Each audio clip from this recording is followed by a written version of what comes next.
喂，你好。好，知道了，马上到。接到报案，江边发现尸体，走。哎，麻烦能退后一下啊，配合一下好吗？麻烦往后退一点啊。哪知道那么吓人呢？你说这大白天的能看到人在飘在上面。情况怎么样？真可怜，孩子挺小的。家属都来了，已经到了。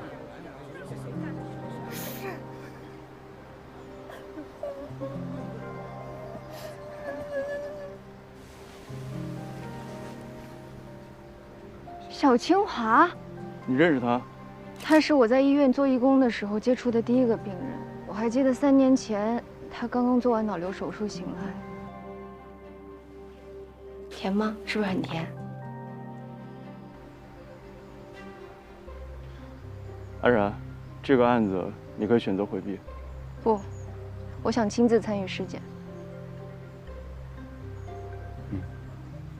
除手术创口外，颅骨未见明显损伤，球睑结合膜可见出血点，口腔黏膜未见损伤，颈部皮肤未见损伤出血，指甲呈紫青色，窒息特征明显，可以排除外力带来的机械性窒息死亡。口鼻腔见蕈状泡沫，指尖有水草样物，是典型的死前溺死症状。死者手中的水草与江边的形态一致。死者是附近老船厂看守的儿子吴清华。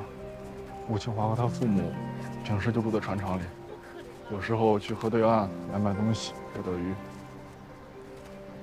从小在江边长大的孩子水性应该很好，怎么可能会溺水啊？这也是我们觉得奇怪的地方。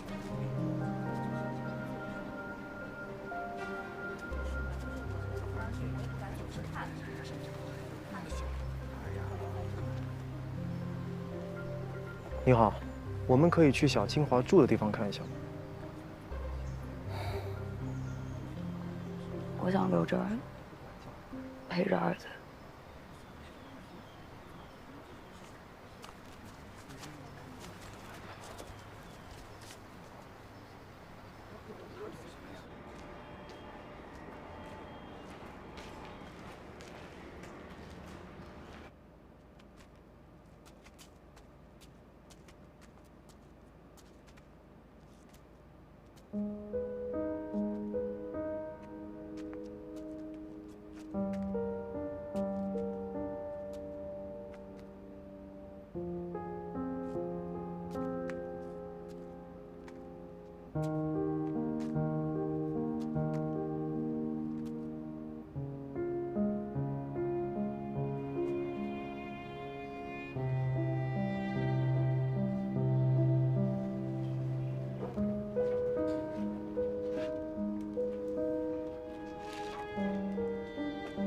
小清华是一个晚期癌症患者。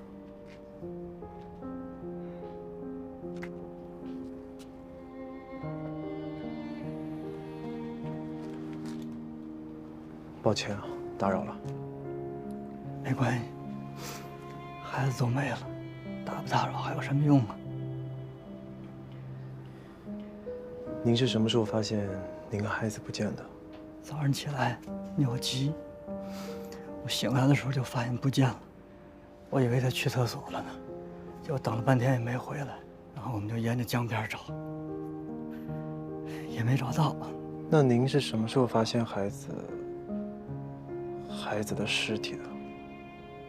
太阳快升起来那会儿吧，我们找累了，说要不先回船屋看看，万一孩子自己回来了。结果我们回来一看，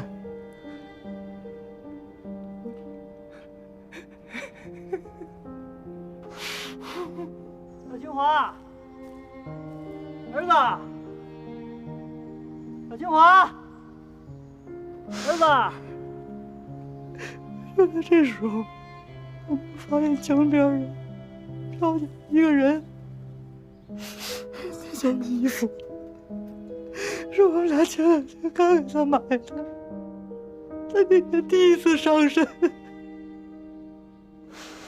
您能带我们去看一下发现孩子的位置吗？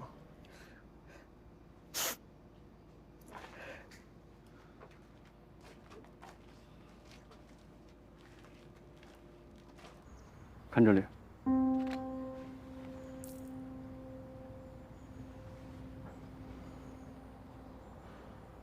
我怀疑这不是一起单纯的意外事件。从肩膀上的伤痕形状和手中的竹刺来看，凶手使用的作案工具很有可能是竹竿之类的物品。但是现场没有发现竹竿，江边也没有。小清华手掌的破口处已经没有明显的生活反应，这就说明竹刺刺入小清华手掌的时候，他已经几乎接近死亡了。凶手用竹竿抵住了小清华，防止他逃出水面。同时，竹竿在小清华的肩膀凹陷处留下了圆形的痕迹。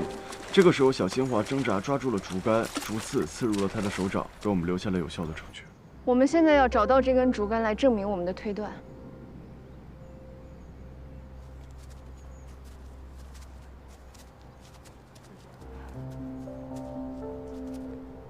就这儿。这个位置离船厂已经很远了，一个小孩出来上厕所，不可能独自走这么远。哎，小清华平时爱来江边玩吗？不玩，身体不好，我们晚上都不让他出来。那平时来老船厂的人多吗？基本上没什么人来。林涛，我过去见。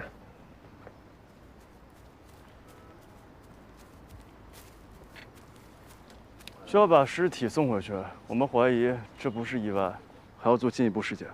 是他杀？你们在附近排查一下，看没有竹竿之类的物品，很有可能是凶手的作案工具。好。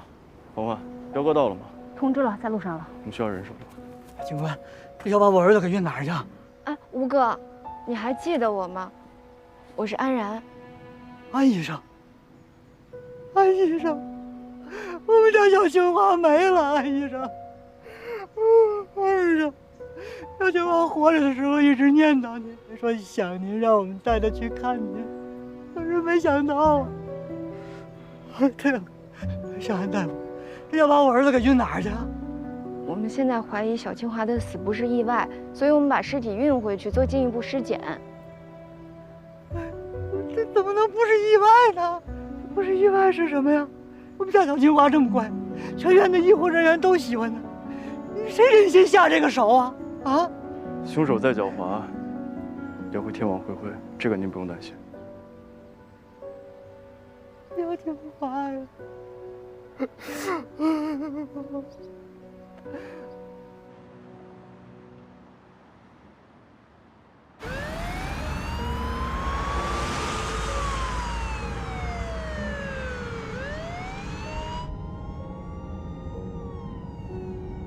如果小清华还在的话，他肯定也不希望看见你这么难过。小清华病得很重，但他特别懂事儿。他在医院里待了3年，医院里每一个人都认识他，每一天都笑嘻嘻的，乐观又阳光。我记得有一次，他刚做完手术，眼泪啊，疼得一直在眼睛里打转，但就是不喊疼。他妈妈心疼他，一直在哭。反倒是他反过来安慰他妈妈：“不要怕，妈妈，我不怕死。”他说：“如果有下辈子的话，我一定陪爸爸妈妈久一点。”孩子太让人心疼了。苦难会使人成长和成熟，哪怕他是个小孩。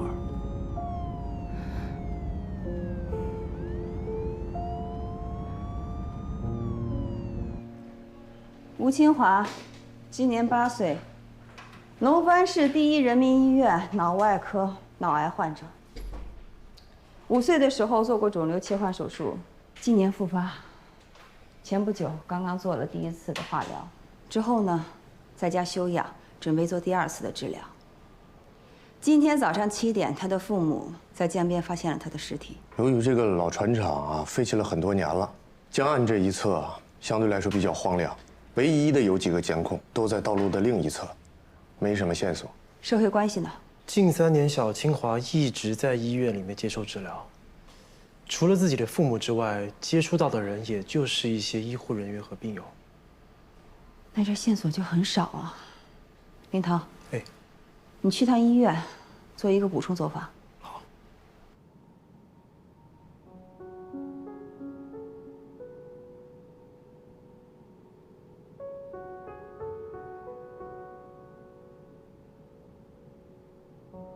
姐姐，你还会再来看我吗？我会呀。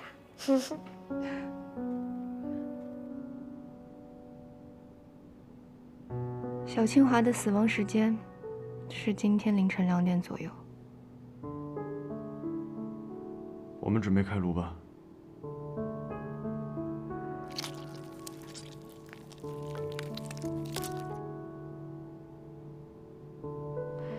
小清华患脑瘤的情况比较复杂，但可以排除脑瘤破裂死亡的可能性。你知道小清华的主治医生是谁吗？龙帆市医院脑外科主任江岸。怎么了？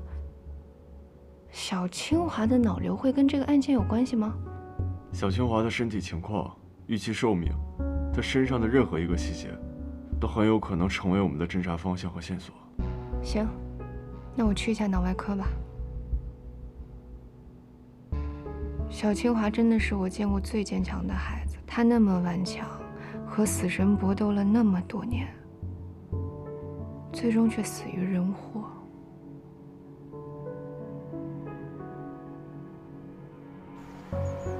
找到那根竹竿了吗？还没有。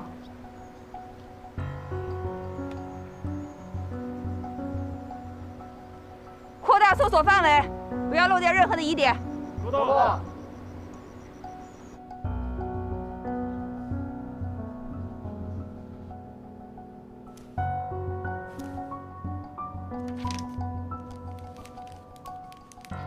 大夫，我们2人都需要采血吗？是需要。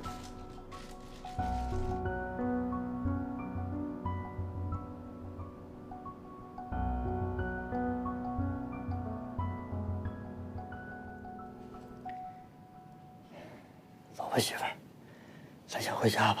啊，儿子还在里面。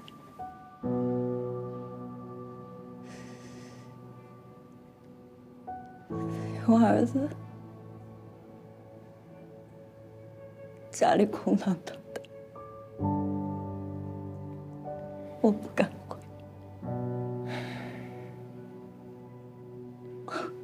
我现在一闭上眼睛，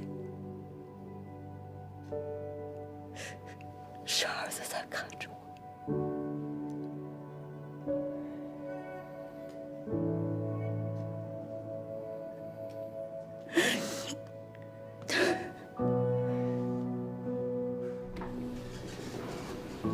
福哥，卢嫂，你俩怎么还在这儿？这都熬1天了，你们肯定累了，先回去休息吧。有消息我们第一时间通知你们。哎，媳妇儿，咱回去吧。要相信安法医和警察同志，别给他们添麻烦了啊！早点休息啊，嫂子。麻烦您了。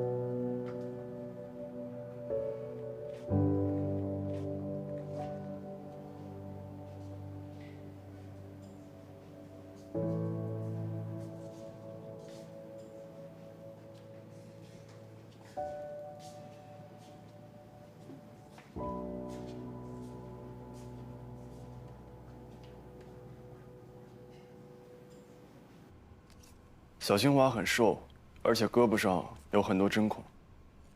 这些针孔呢，都很大，应该是滞留针所留下来的。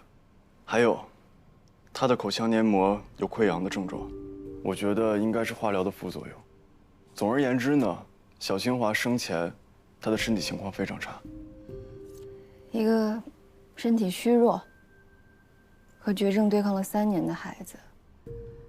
你把他扔到水里，大概率都会死。为什么凶手要这么对他呢？我推测有2种可能：第一，凶手想要杀了他，但是又不忍心看他痛苦；所以是想加快他的死亡速度。第二种是凶手想要亲手把小清华摁死在水里。这种情况能够充分说明，凶手是怀着极强的恨意的。到底是一个什么样的人会对一个8岁的孩子做这样的事儿？只要凶手去过现场，就一定会留下痕迹。你看看，你看，我孩子前2天还好好的，这2天又不行了。你还说不是你的问题，那是谁的问题啊？别激动啊，别激动，是这样的啊，我之前不是跟你们说了吗？按照医嘱，千万不能给病人停药。你们怎么给病人把药停了？在外面还找了一个这偏方。你的药太贵了，我们吃不起啊！你买药的他说跟你的药是一样的呀，是不是？你以为我们没在你这里买药，你赚不到钱你就不管了你？使用偏方的是我们不对，但是现在孩子就那么危急，你不能见死不救啊！你把孩子推出到医院外，那就宣布死刑了呀！我求求你，求求你救救孩子行不行？二位先冷静啊，先冷静。现在孩子这种状况非常复杂，如果进到医院里乱用药的话，反而出现问题了就。相信医生的，让他回家好好静养，这是对他好。哎，医生，我错了，医生，我不给他停药了，医生，再过半天我也给他吃，但是求求你，我求求你，你别不管，救救孩子吧！江岸呢是医院脑外主任，学科的带头人，他手上有不少项目都是针对儿童脑瘤进行的研究。他其实是一个在专业领域上非常有地位的人。我以前实习的时候跟他接触过，只要不涉及学术，其实我觉得他脾气挺好，应该很好沟通。怎么办呀？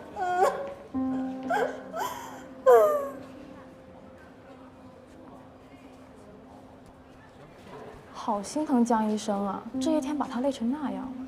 我看他是心烦，不知道是不是为了孩子抚养权的事情给闹的，把自己折腾得心力交瘁的。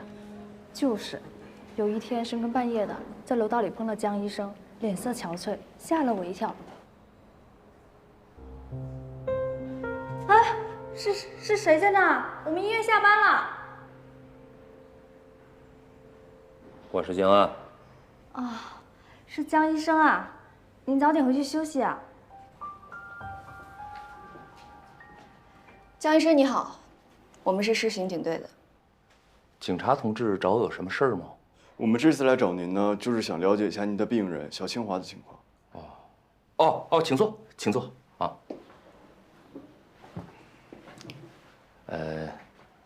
小清华他怎么样了？很遗憾，他去世了。啊？哦，是家属指向了医疗事故是吗？啊，跟医疗事故无关。那是什么？他杀？意外？江医生，我们今天来找您呢，就是想了解更多关于小清华病情的情况。这个孩子吧，得的是一种非常罕见的侧脑式的脑膜瘤。这种病只要一确诊了，手术切除是唯一的治疗方法，而且手术风险非常大，没有人知道结果是什么。更重要的是，手术的费用极高。小清华的家庭不好，全家人都在外面筹钱，我们院方呢也是在尽力的减免他们的费用，但是结果非常不尽人意，所以这个孩子一直在保守治疗之中。那在医院的时候，小清华或者他的父母有没有和医院里的别人发生过什么矛盾或者冲突？没有。怎么？你们怀疑小清华的死是跟医院里的人有关系？我们警察办案呢是讲证据，不是靠怀疑。那倒对。不好意思啊。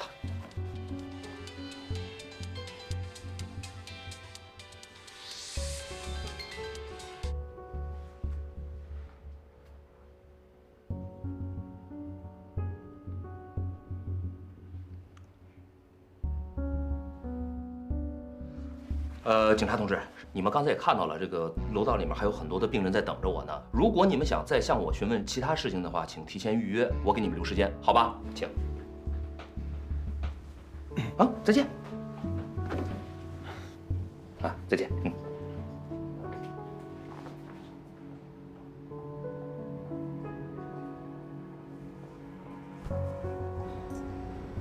这个江医生现在是不是有点古怪啊？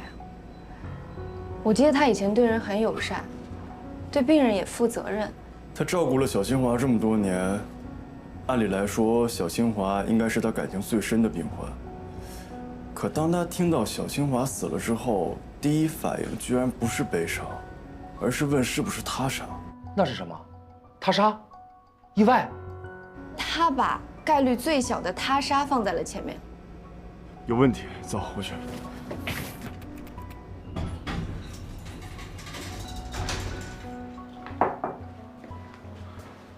你们干什么的？找谁呀？警察，江医生呢？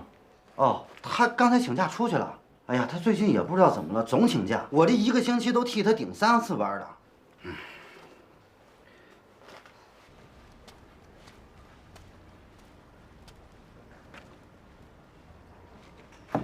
哎，来了，江医生。小清华的事情我听说了，来看看你们来。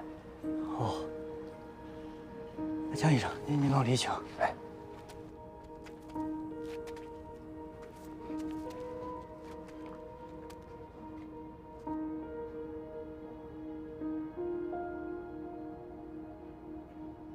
能告诉我，到底发生什么事情了吗？我也不知道。那给江医生现在把凳子坐下。哎，好，我坐。警察来了，看了尸体，说怀疑是谋杀，然后就把孩子给拖走了。您说这怎么可能呢？图什么呀？我要真知道这到底发生了什么，我都恨不得替我儿子去死。那这么长一段时间里面，你们就没有发现一些异常吗？警察总会帮你们去回想一些其他的事情吧？回忆了，他问我们有没有仇人。您说就我们俩都本本分分过日子的人，我们哪来的仇人呢？我们跟人平时连纠纷都没有。那图财害命嘛，这就更不可能了。您知道，这些年为了给小清华看病，我们家现在穷的是一无所有了。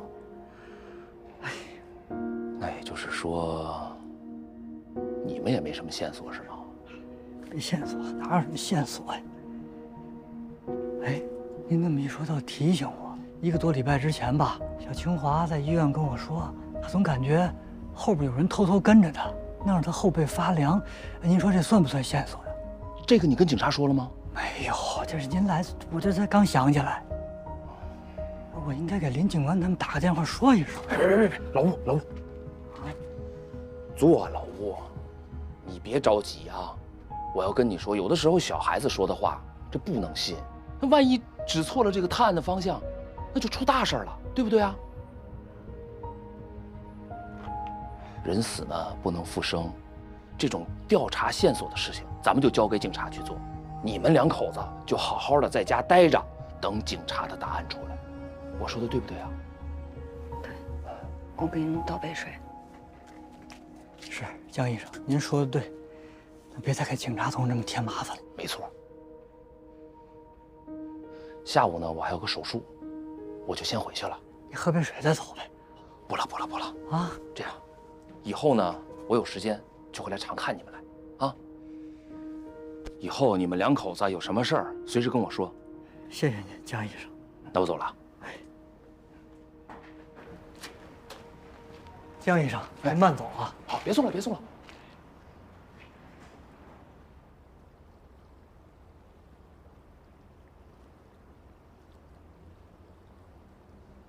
江医生对小清华的态度怎么样？江医生对每个病患都很关心啊，尤其是小清华这样的重症患者。求求你，我不想治病了。好，小清华，你是男子汉，一定要坚强啊！医生在这儿呢，会把你的病治好的，一定要坚强啊！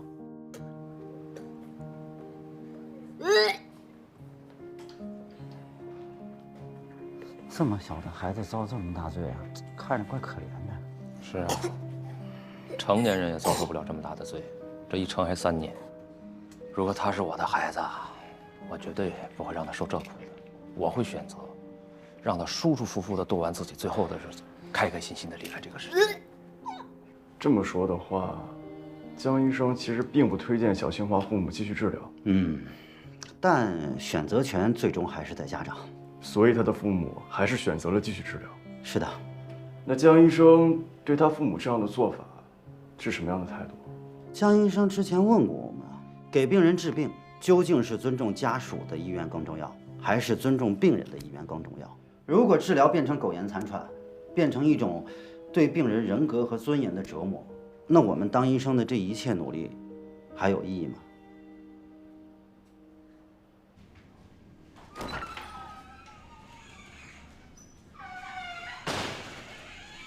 登记呢？我们扩大了搜寻范围，在江边的树林里找到了这些，不知道对案情有没有帮助。蝴蝶结发卡，还挺心动。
师傅，外环路。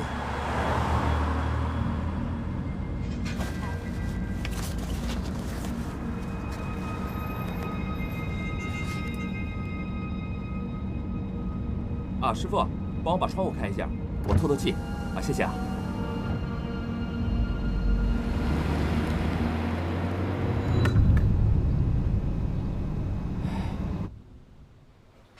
这个人呢，就是小清华的主治医生，叫江岸。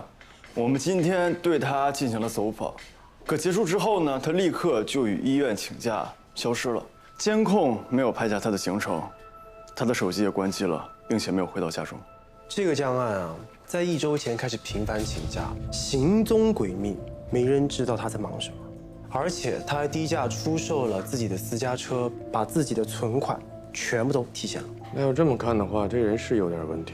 如果他要是嫌疑人的话，他的作案动机是什么呢？他其实向他的实习生透露过，他觉得孩子治病是一件非常非常痛苦的事情。他难道以为他自己是侠盗罗宾逊吗？不想让小清华继续忍受病痛，所以自以为是的替病人做出了生命的选择。我跟你说，这人没准是个疯子，在背后搞什么害人的医学实验，把小清华当作实验品，结果出了岔子，把人杀了呗。行了，你这脑洞开的已经够大了。林涛，我跟你说了多少次了，你少看那些脱离现实题材的影视剧行不行？行了，请他回来配合调查。来这边。今天下午他是几点离开医院的？是步行还是开车呀？大概是下午2点钟左右，步行离开的。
你刚才是在笑吗？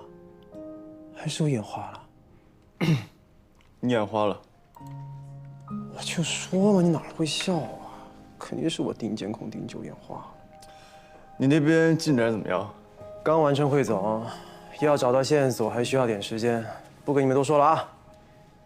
给你们带的蛋糕放这儿了。虽然秦明你这个臭小子今天开会又怼我了，但我觉得吧，你说的对，应该是我想多了。走了。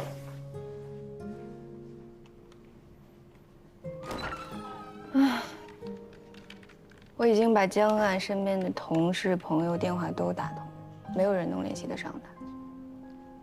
他妻子现在人在美国，也联系不上，这怎么办呢？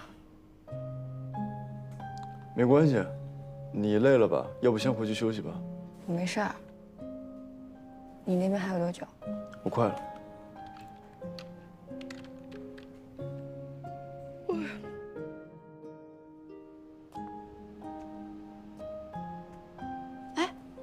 尸检报告不都做完了吗？你还在做什么呀？我把小清华的血液送到了省厅，看看除了治疗药物之外，还有没有其他化学成分。如果幸运的话，今天晚上就可以得到消息了。你还真相信林涛的鬼话？虽然概率极低，听着也挺荒谬的，但万一愚者千虑，偶有一中呢？那你刚才怎么不告诉他？他要是知道你听取了他的意见，并且呢认真求证了，他一定会超级高兴。我是在等这份报告，这样才能心安理得吃他的蛋糕啊。太好吃了，果然贵的蛋糕就是不一样了。不是你这合适吗？深夜复读啊？这有什么不好的？生活已经这么难了，要是再上位的话，那才不好吧？你也尝尝，这蛋糕真的很好吃。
安然，你要是累了，就先回去吧。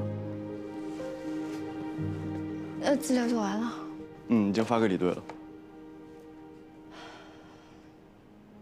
怎么了？哎，我有个问题想问你。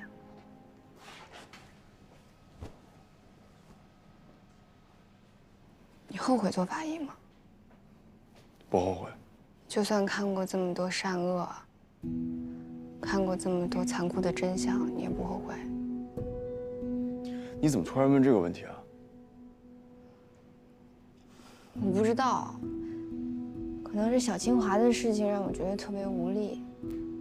我可以尽可能的把尸体缝合的干净整洁，但是他们曾经都是活生生的人啊。我觉得不管我再怎么努力，好像都没有办法抹掉他们生前的痛苦。但如果不是因为你，陈美娟可能一辈子都不知道她女儿这么记挂她。死者呢虽然已经离去，但激突的感情不会消失。读诗对语，我们呢是让这些情感不会落空，这是一件很有意义的事情。再说了，让罪犯得到制裁，才是对死者最好的告慰。我相信，我们一定可以为小清华讨回公道的。谢谢你。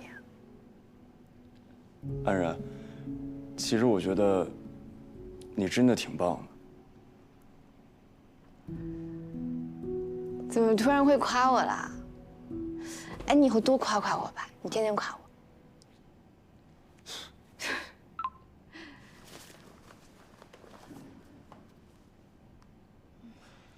省厅那边回消息了，我们去跟李队汇报吧。啊。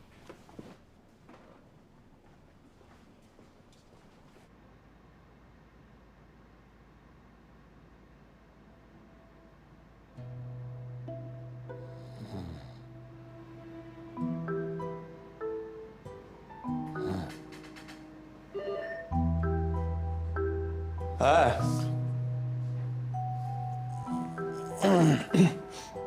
什么时候来的？吓死我！来之前可不可以吱一声啊？从你打呼噜开始，我就已经到这儿了。你要是累了的话，就先回去休息吧。天快亮了，这边我来盯着。那怎么行啊？咱俩好不容易待在一块儿过夜的，这可是加深感情的绝好时机啊！我告诉你啊，这不叫过夜，这叫执行公务。注意你的用词。哎，是这个人吗？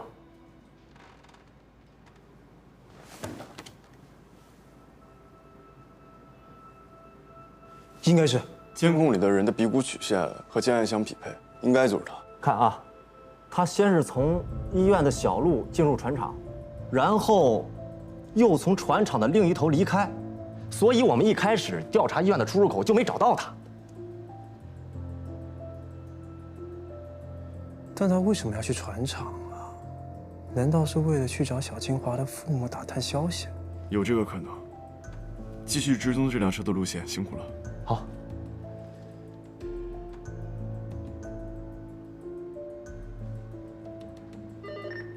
找到了，他最后的落脚点是南城区鼓楼1巷的一家小旅馆，我现在就把位置发给你们。连涛，我们走。好。秦明呢？秦明和林涛发现了一些新的线索，所以一块出去了。怎么了？我们也找到新的线索了。我们在江边找到了3组新鲜的脚印，一组是成人留下的，一组是2个小孩一起奔跑的。怎么能判定是一起奔跑而不是分开呢？因为这脚印是平行的，相互没有踩踏的痕迹。江边的草丛很荒凉，看起来挺吓人的，一般小孩是不会去那里玩的。对的。我认为这组小孩的脚印肯定有死者的，但不只是死者。你看这个足迹啊，它的鞋底呢是一个小熊的图案，应该是双女鞋，而且尺码跟小清华的也不一样。我们通过足迹推测出这个小女孩的相关信息。身高1.35米，体重26公斤，这个身高和体重年龄大概8到9岁。你们是觉得这个脚印跟小清华的案子有关系？是的。我们在这小女孩的脚印里发现了藻类残留物，和小清华身上的一样吗？没错，而且部分脚印显示，这个小女孩曾被拖拽过。也就是说，除了小清华以外，这个案子很有可能还有另一个小受害者。你们看这个脚印，很蹊跷，很像是一个成年人加上一个小孩的体重后留下的成人脚印印记。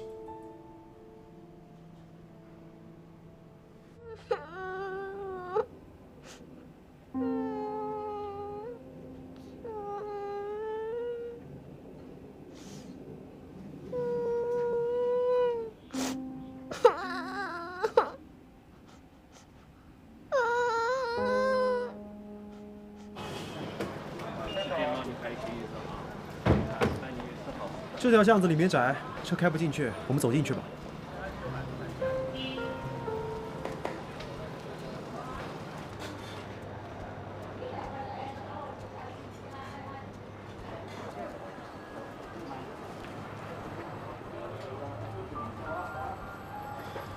指挥中心的人说，他应该没有移动过，所以可能还没有离开这条巷子。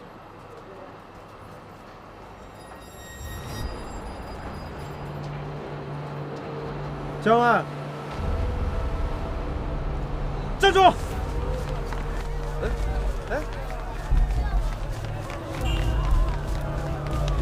神经病啊！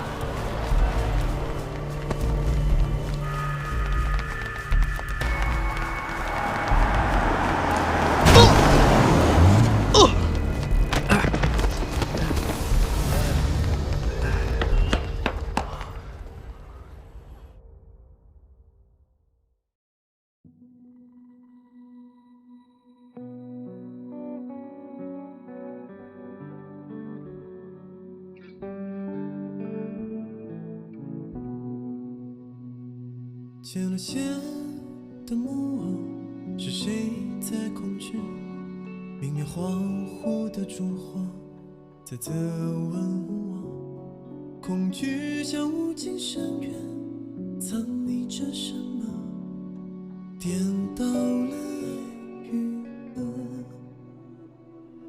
被遗忘的故事，封尘的日子，时光像是琥珀。在等待我，倒影中的世界，心上的茧，爱怎么会无解？残酷的真相在转眼之间，谁戴着面具卖力表演？悲伤的真相在呼吸之间，放肆的嘲笑嘲笑我，愤怒的真相在黑白之间，无声的庄严，谁在用力？模糊了爱与恨的边缘。And this love doesn't always move in a straight line. One day we hate each other, but the next we doing fine. And the cruel truth, in the blink of an eye, for you to move on, gotta leave me here behind with these memories, reveries, golden like a treasury. Wish that we could blow a time out like a referee, but we can't. I know we had a plan, supposed to be together forever, but in the end. But in the end,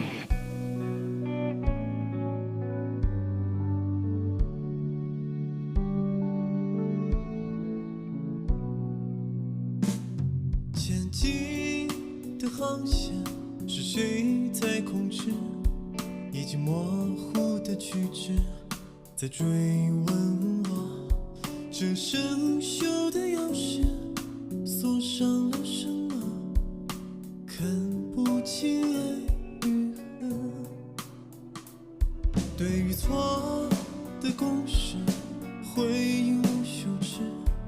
时光像是琥珀，在当地我倒影。